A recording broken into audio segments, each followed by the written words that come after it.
그냥 사실상 뭐 생활 습관에 무슨 뭘 잘못해서 생긴다고 보기는 어렵고요. 이 이유를 찾기 어려운 경우가 대부분이라고 생각하시면 될 것 같습니다. 안녕하세요. S안과TV의 안현석 원장. 김진영 원장입니다. 오늘은 S안과의 여러 전문가 분들을 모시고 평소에 궁금했던 내용들을 물어보는 그 전문가에게 묻는다 시간을 가져보려고 하고요. 첫 번째로 우리 망막 분야의 전문가 김진영 원장님을 모시고 여러분들께서 많이 궁금해 하시는 그런 내용들에 대해서 알아보려고 합니다.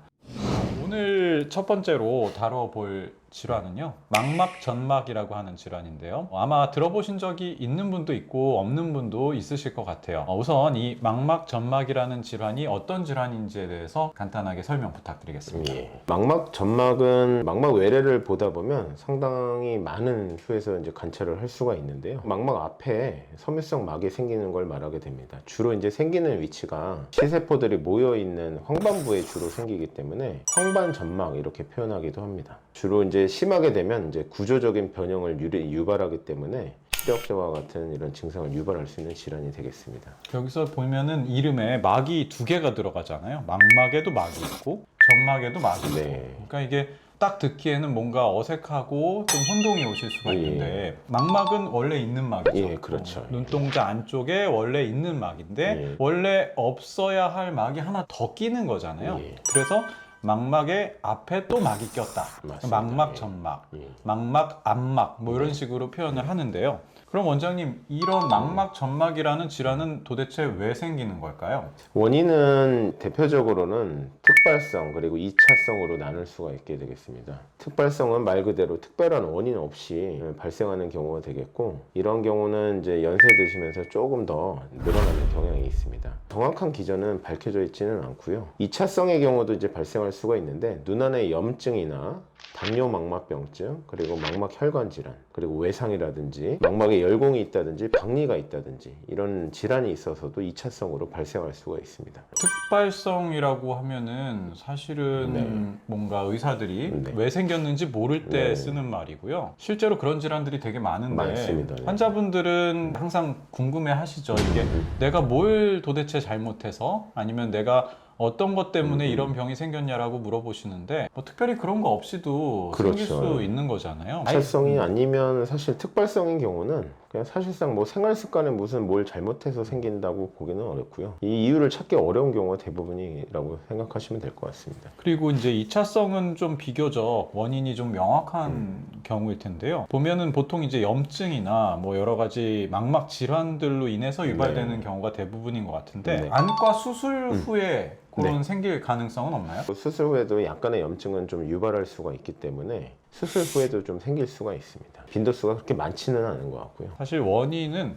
정확하게 알려져 있지 않고, 또 원인에 따라서 치료가 달라지는 것은 아니기 때문에 그렇게 또 중요한 부분은 아닐 수도 있을 것 같네요. 그러면 이제 이런 망막 점막이 있을 때는 어떠한 증상들이 나타나게 되나요? 일단 기본적으로는 시력 저하가 제일 크다고 할 수 있겠고요. 시력의 질도 역시 마찬가지로 떨어지는데, 심한 경우에서는 이제 망막의 수축을 그리고 변형을 유발해서 휘어 보이는 증상이 생길 수 있습니다. 그래서 변형시라고 하는데, 형 같은 것을 볼 때 휘어 보이는 증상을 경험하게 되겠습니다. 그러면은 이제 이런 식으로 시력의 질이 떨어지는 이유가 그 막 자체 때문인가요? 아니면은 망막의 앞에 있는 막이 어떠한 과정을 거쳐서 이런 증상을 유발하게 되는 걸까요? 제일 중요한 부분이 이제 황반 부분인데요. 그 시력의 이제 대부분을 담당하고 있는데, 그 부분에 이제 섬유성 막이 생기게 되면 원래 있던 망막을 변형을 유발하게 됩니다. 그래서 제일 중요한 부분이 이 변형이 유발하기 때문에 시력의 질이라든지 이런 것들이 이제 아무래도 증상적인 부분에서 나타날 수가 있습니다. 원래는 이제 매끄럽게 유지가 되어야 되는 망막 표면에 다른 막이 더 씌워지면서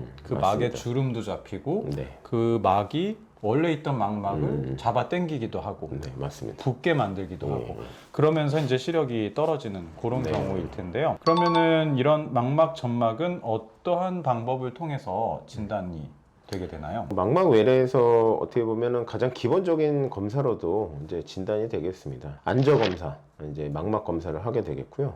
그에 이제 또 중요한 검사인 빛간섭 단층 촬영이라고 해서 망막층을 이제 볼 수가 있는 그런 검사를 시행하게 되겠고요. 또 2차성인 원인이 좀 의심이 되는 경우에 있어서는 조영제를 이제 넣고 촬영하는 이제 형광 안저 촬영 검사를 시행할 수가 있겠습니다. 이런 망막 검사들을 통해서 비교적 어렵지 않게 진단이 되겠습니다. 여러분들이 안과에 오셔서 아마 검사해 보신 분들이 꽤 많이 있을 거라고 생각이 되는데요. 빛간섭 단층 촬영, OCT 또는 뭐 설명의 편의상 눈 CT를 찍어보자, 그런 검사를 하면은 정말 이렇게 명확하게 네. 그 망막 앞쪽에 막이 끼어 있는 게 또 보이기 때문에 사실은 진단이 그렇게 어렵지는 않은 것 같아요. 예, 맞습니다. 사실 이제 진단이 되면은 이제 결국은 치료가 네. 어떻게 될 것이냐 하는 게 제일 중요한 부분이고 또 제일 관심이 가는 부분이실 것 같은데요. 그러면 이제 망막 점막은 어떻게 치료하나요? 일단 기본적으로는요, 이게 망막 점막이 많은 경우에 있어서는 그냥 그대로 유지되는 경우가 상당히 있습니다. 그래서 실제로 수술적인 치료까지는 가지 않는 경우가 많이 있고요. 연구마다 다른데 10에서 25% 정도에서는 이러한 점막이 진행이 되고 변형을 일으켜서 수술적인 치료가 필요합니다. 수술적인 치료는 저희 망막 수술, 아주 중요한 수술인 유리체 절제술이라는 것을 하게 되는데, 눈에다 구멍을 뚫어 놓고요. 그리고 눈 안에 유리체라는 조직을 제거를 하고, 그리고 해당되는 그런 점막을 실제로 제거를 하게 되겠습니다. 생각보다는 수술까지 필요한 경우가 그렇게 많지는 않은 거죠. 네.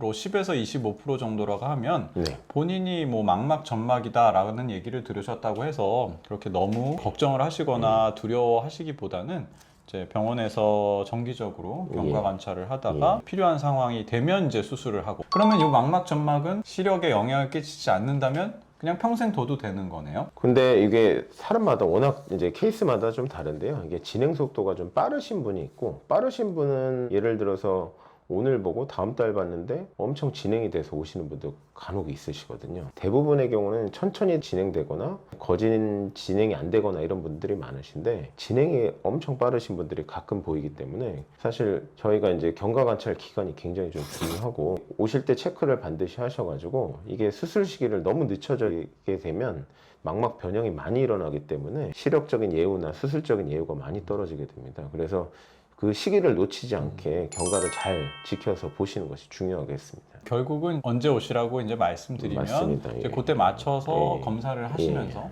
경과 관찰을 하시면 되는 것 같고요. 진행을 아예 안 하는 경우는 없나요? 굉장히 오랫동안 진행이 별로 없는 경우도 꽤 있으시고, 아주 드물게는 스스로 또 이 점막이 떼어지는 경우도 가끔 있습니다. 아주 좀 자주 보게 되는 경우는 한 두세 달에 한 케이스 정도로 볼 정도로 스스로 또 떼어지는 경우도 있습니다. 그래서 망막 점막이라는 질환은 비교적 흔하게 볼 수 있는 망막 질환이기도 네. 하지만, 또 그렇게 심각하게 진행을 해서 수술이 꼭 필요한 경우는 생각보다는 그렇게 많지 네. 않다. 그렇게 이야기할 수가 있을 것 같습니다. 마지막으로 홍반 점막은 진행이 많이 돼서 수술을 하게 되면 시력적인 예후가 좀 많이 떨어집니다. 수술을 하는 목적이라는 것이 어떻게 보면 제거를 하게 되겠는데요. 제거를 한다고 해서 사실 정상 망막으로 돌아가지는 않습니다. 그리고 제거를 해도 어느 정도 증상이 남는 경우가 꽤 많이 있습니다. 그래서 수술의 목적이라는 것이 어떻게 보면 증상을 유발하는 근원적인 원인을 좀 제거하는 목적이고, 더 보존의 목적이 있다고 보시면 되겠고, 그래서 수술 시기를 잘 정하는 것도 중요하겠고, 아까 말씀드린 대로 진행이 빠른 분들이 가끔 있기 때문에 경과 관찰 기간을 좀 잘 지키셔서 좀 보시는 것이 중요하다고 하겠습니다.